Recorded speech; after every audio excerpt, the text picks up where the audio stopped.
अस्सलाम वालेकुम नाज़रीन, जैसे कि आपको पता है कि एक ऐसा फार्मूला कि जिसकी बुनियाद पे हम अपने ख़ुद की इंग्लिश को जनरेट करना शुरू करेंगे, ये इंतहाई इम्पोर्टेंट है वो सीखना। लेकिन उससे भी ज़्यादा इम्पोर्टेंट ये है कि हम कुछ बुनियादी तस्वुरात और बुनियादी ऐसी चीज़ों को समझें कि जिनकी वजह से हम उस फार्मूले को फिर आसानी से समझ सकें।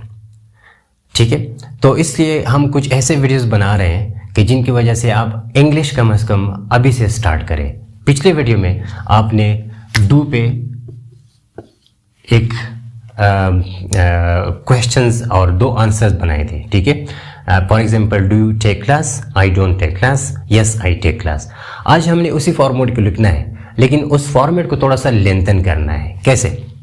सबसे पहले आपको पता है कि हम क्वेश्चन नेगेटिव और पॉजिटिव क्वेश्चन करते हैं, नेगेटिव आंसर देते हैं या पॉजिटिव आंसर देते हैं। ठीक है, रियल लाइफ में अगर आप वाकई में एक काम करते हैं तो आप जवाब देंगे कि हाँ मैं करता हूँ, अगर नहीं करते तो आप जवाब देंगे कि मैं नहीं करता। लेकिन for the sake of this formula to practice it, I mean this formula to practice it, you need to answer both of them, negative and positive, right? So that you can understand how to answer one of them when it's needed, right? So first of all, let me write this formula here for you. With the passage of time, I would also be able to start speaking in English a little bit. मुझे उम्मीद है कि आपको थोड़ा बहुत जो बहुत ज़्यादा कमज़ोर लर्नर अपने आप को समझते हैं, मैं उनके लिए बात कर रहा हूँ कि थोड़ा बहुत मैं इंग्लिश में भी बात करूँगा और थोड़ा बहुत उर्दू में। ठीक है, तो यहाँ पर मैं डू को लिखता हूँ और यहाँ पर क्वेश्चन बनाया, नेगेटिव आंसर और ये पॉजिटिव आंसर। ठीक है, डू को यहाँ पर रखा, डू, और फिर क्वेश्चन बनाया, do you take CLASS class. The negative answer कौन सा था? No, I don't, DONT, I don't take class. अच्छा, ये डू जो है ये हेल्पिंग वर्ब है। किसी भी हेल्पिंग वर्ब पे आप क्वेश्चंस बना सकते हैं। हेल्पिंग वर्ब बहुत सारे हैं, वो बाद में हम देखेंगे फॉर्मूले में। लेकिन नेगेटिव में आपने इस हेल्पिंग वर्ब को यहाँ रखना है, डू, और साथ में हमने जो नॉट लगाया है वो तो एडवर्ब है। अच्छा, पॉजिटिव क्या है? I take class, right. So ये एक कॉलम बन गया एक जैसे अल्फाज का, ये दूसरा कॉलम बन गया एक जैसे अल्फाज का, और ये तीसरा कॉलम बन गया एक जैसे अल्फाज का। अगर आप इन कॉलम्स को समझना चाहते हैं तो इसे हम सब्जेक्ट कहते हैं, इसे हम वर्ब कहते हैं, इसे हम ऑब्जेक्ट कहते हैं। थोड़ा बहुत हम ग्रामर का वो तड़का देंगे, लेकिन समझने की ज़रूरत नहीं है कि सब्जेक्ट क्या होता है, ऑब्जेक्ट क्या होता है। जो भी होता है बस हमारा उनके साथ कोई काम नहीं होता। ठीक है, अच्छा, अब हमने एक इंटरेस्टिंग कंपोनेंट ऐड करनी है इस फॉर्मेट के साथ। ठीक है, इसी टेक को हम उठाएंगे। हम इस दफ़ा बहुत सारे जो वर्ब है ना वो चेंज नहीं करेंगे। हम क्या करेंगे, हम इनके साथ कुछ वेरिएशंस रखेंगे। WH क्वेश्चंस की क्वेश्चंस रखेंगे, WH, सॉरी ये रहा WH क्वेश्चंस। तो ये जो कॉलम है, इस कॉलम में हम कुछ WH क्वेश्चंस रखते हैं और इसी की बुनियाद पे हम इसी टेक जो वर्ब है इसी की बुनियाद पे हम एक डायलॉग, एक कन्वर्सेशन को डेवलप करते हैं। सो सबसे पहले हमारा WH क्वेश्चन है व्हाट, दूसरा है which, WHICH, not WITCH, right?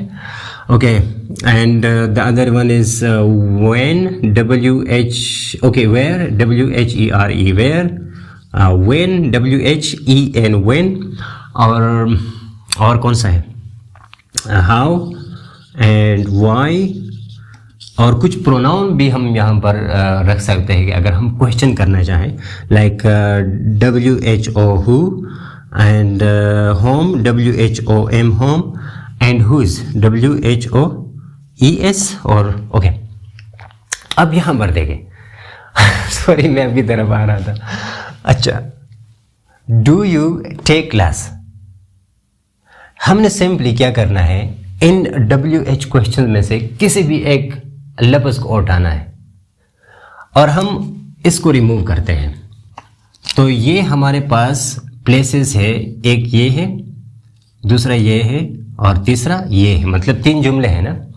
तो किसी भी एक लफ्ज़ को उठाओ, फॉर एग्जांपल आप वर्ड को उठाएं, आप वर्ड को यहाँ पर भी लिख सकते हैं WHAT वर्ड, वर्ड को यहाँ पर भी लिख सकते हैं और वर्ड को यहाँ पर भी लिख सकते हैं, ब्लाइंडली आंखें बंद करके लिख दें, कोई ग्रामेटिकल इशू नहीं आएगा। ठीक है, थोड़ा बहुत हमने समझना है, लेकिन किसी भी जिस तरह के मैंने वर्ड को उठाया यहाँ पर रखा, इसी तरह आप इन चीज़ों को भी उठा सकते हैं वाई तक और यहाँ पर रख सकते हैं। अच्छा, अब हमने क्वेश्चन कैसे बनानी है, पहले मैंने बनाया था डू यू टेक क्लास, अब मैं कहता हूं what do you take class. अब ये गलत क्वेश्चन बन गया ना, राइट? सो चूंकि आपने क्लास लेनी है ना, तो यहां पर मैं क्लास लिखता हूं CLASS, लेकिन मुझे नहीं पता कि किस चीज़ का क्लास है, तो इसलिए मैं आपसे क्वेश्चन करता हूं कि ये जो क्लास है ये किस चीज़ का है। तो मैं ये वर्ड जो है यहाँ पर लिख दूंगा WHAT वर्ड, मतलब इस वर्ड का एक प्रेज बनेगा छोटा सा। क्या आप क्लास तो लेते हैं, लेकिन वो कौन सा क्लास है, तो इसलिए इस वर्ड को सबसे पहले डू से पहले लगाने से पहले इस वर्ड का एक छोटा सा प्रेज मैंने बनाया, वर्ड क्लास। अब इस पूरे प्रेज को उठाया और बजाय इसके कि मैं वर्ड लिख दूं, यहाँ पर मैं लिखता हूँ word class, WHAT word CLASS word class. ये डू जो है ना, डी बड़ा है जो स्कूल्स में हमें पढ़ाते हैं, तो इसको हम छोटा करेंगे। चलो ठीक है, कोई ऑब्जेक्शन ना करें, ऑब्जेक्शन वाले बहुत सारे होते हैं ना। अच्छा, सो अब मैं क्वेश्चन कैसे करता हूँ, what class do you take. अब ये वाला जो क्लास है, चूंकि वो उधर चला गया तो क्वेश्चन मार्क में इधर लगाऊंगा और इसको रिमूव करूंगा। आई समझ में बात? ये जो क्लास है ना, पहले इधर थी ना, अब मैं कहता हूं कि ये किस चीज़ की क्लास है, तो ये वर्ड के साथ मैंने एक प्रेस बनाया, what class do you take. अगर आप ग्रामर को नहीं समझते, सिर्फ इतना सोचे कि इस वर्ड को इधर लगाओ और वर्ड मतलब किस चीज़ के लिए लगाते हो, इसके लिए ना, यही चीज़ भी इसके साथ लगाओ। So what class do you take, आपका क्वेश्चन बन गया। तो इसका जो जवाब आएगा वो यस और नो में नहीं आएगा, मतलब नो और यस इसका जवाब नहीं आएगा। इसका जवाब ये आएगा कि इस क्लास का नाम बताए। तो मैं इसका जवाब देता हूँ कहाँ पर, यहाँ पर नीचे, what class do you take. तो यहाँ पर लिखता हूँ आई, उसके बाद आई टेक। सो यहाँ पर पहले क्लास था ना, सिर्फ क्लास था, अब मैं लिखता हूँ I take English class, English CLASS। तो ये जो एरिया है ना, पहले सिर्फ एक वर्ड था, अब एक वर्ड के बजाय दो वर्ड्स हैं, दोनों ऑब्जेक्ट हैं, लेकिन दो जब आपस में मिल जाते हैं तो ये एक प्रेज बन जाता है। इसे हम क्या कहते हैं, नाउन प्रेज। तो गोया ऑब्जेक्ट में आप नाउन या नाउन प्रेज को लगा सकते हैं। ये प्रेज इतना मुश्किल काम नहीं होता, बस ये नाउन प्रेज है, इस नाउन के साथ एक दूसरा नाउन है, ठीक है। और भी नाउन प्रेज में चीज़ें ऐड हो सकती हैं, लेकिन वो बाद में हम समझेंगे। Okay, so I take English class, good. अच्छा, यहाँ पर भी आप लगा सकते हैं। फॉर एग्जाम्पल आप कह सकते हैं, अगर मैं वर्ड को यहाँ पर छोटा सा लगाऊँ, WHAT वर्ड, और यहाँ पर क्लास लिख दूँ, यहाँ पर भी क्लास लिख दूँ, what class. I don't take भी कर सकते हैं, लेकिन चूंकि आपने क्वेश्चन किसी दूसरे बंदे से करना है, इसलिए आई को भी रिमूव करो और यू को लगाओ। So what class you do not take. तो यहां पर ये क्लास भी रिमूव हो गया और क्वेश्चन मार्क इधर लगाओ। What class you don't take, मतलब आप वो कौन सा क्लास है जो आप नहीं लेते हैं। आप कह सकते हैं आई डोंट टेक। अच्छा, इंग्लिश की बजाय आप केमिस्ट्री, बायोलॉजी, फिजिक्स जो भी लिखते हैं, बायोलॉजी क्लास CLASS, ये भी आपका एक प्रेज है, ठीक है। तो क्लास के आगे कुछ लिखा गया आपने, यहाँ पर भी लिखा, और इसकी वजह से ये क्लास की जो नौयत है वो बदल गई, या जो शक्ल है या जो नाम है। यहाँ पर भी आप कैसे लिख सकते हैं, व्हाट क्लास आई टेक बी लिख सकते हैं और व्हाट क्लास यू टेक बी लिख सकते हैं, ये भी रिमूव करें। ये सारा क्लास हमने रिमूव इसलिए किया कि हम जानना चाहते हैं कि ये कौन सा वाला क्लास है, तो उसके लिए हमने क्वेश्चन मार्क इधर लगाया कि हमें तो पता है कि क्लास तो है, लेकिन किस चीज़ का क्लास है ये नहीं पता। तो व्हाट क्लास यू टेक, इसका भी जवाब यही है कि आई टेक इंग्लिश क्लास।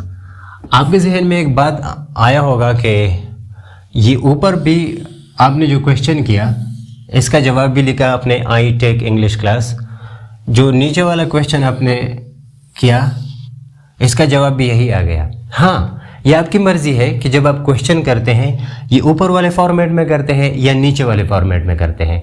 थोड़ा बहुत आपको मैं नेक्स्ट वीडियो और वीडियोस में बताऊंगा कि इन दोनों में से कौन सा बेहतर है और कब बेहतर है, लेकिन आप ब्लाइंडली कुछ भी करें, आप यहाँ पर लिख दें या यहाँ पर लिख दें, दोनों का मकसद एक ही है। मतलब what class do you take और व्हाट क्लास यू टेक, दोनों आप कर सकते हैं, ठीक है।